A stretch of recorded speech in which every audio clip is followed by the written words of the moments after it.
Advantage, a thinner profile that makes for faster cooking. Now, a normal turkey takes a few hours to cook, and this is because it's basically spherical in shape, which limits the maximum temperature at which you can cook it. If you try and increase your oven temperature too much, you end up burning the outside before the middle gets hot.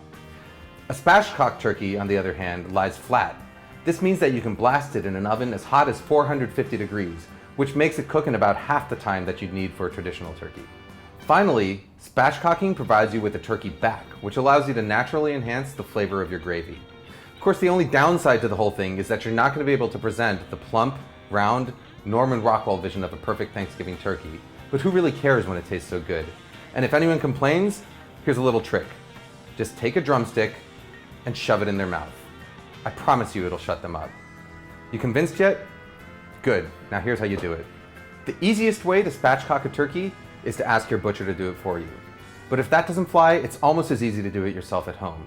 All you need is a turkey, some poultry shears, and a paring knife. Pat the turkey dry with paper towels and then place it breast side down on the cutting board to prep it for surgery. Holding the bird firmly, make a cut down one side of the backbone. You might need to put in a little bit of effort to get through the leg bones or the rib bones, but don't worry, Mr. Turkey here won't feel a thing. Repeat with the second side and your backbone should pop right out. At this point, you also want to trim off any excess fat. Next, use your paring knife to cut around the wishbone, running it along both sides of each bone. You should be able to pop it right out. This isn't 100% necessary, but it'll make it easier to carve down the line.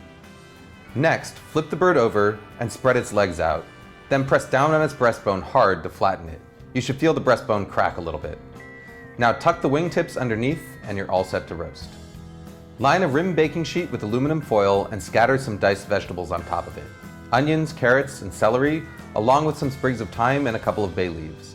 These vegetables not only add flavor to the drippings, but they also release enough moisture to prevent your drippings from scorching.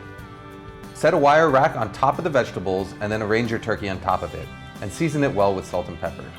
Then throw it all into a 450-degree oven and set your timer. While the turkey roasts, chop up the backbone with a cleaver or a chef's knife, then sauté it in some oil in a saucepan until it gets a little bit brown. Add some more aromatic vegetables and sauté those too. Finally, cover it all up with some homemade or store-bought chicken broth, add some aromatics, and let it simmer for about 45 minutes before straining. To thicken your gravy, cook a quarter cup of flour with a few tablespoons of butter until it's golden, and then very slowly whisk in your stock to make a rich, thick gravy. I like to add a touch of soy sauce and fish sauce along with plenty of black pepper in order to boost its rich, savory flavor. When your turkey is approaching the 75-minute mark, start checking its temperature.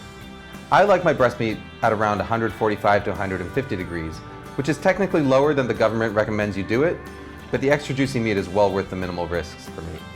When it hits temperature, take the tray out of the oven, whisk the drippings into your gravy, and wait about 20 minutes for the turkey to rest before carving and serving.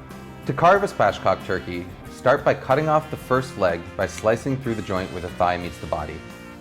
Next, find the joint between the thigh and the drumsticks by rotating the drumstick back and forth, and then cut through that joint with your knife. Repeat everything with the other leg. Remove the wings by locating the ball joint near the top of the breast and working the knife through it. The wings can be left whole or further separated into drumettes and flats by cutting through the first joint. Hold the breast firmly in place with one hand and then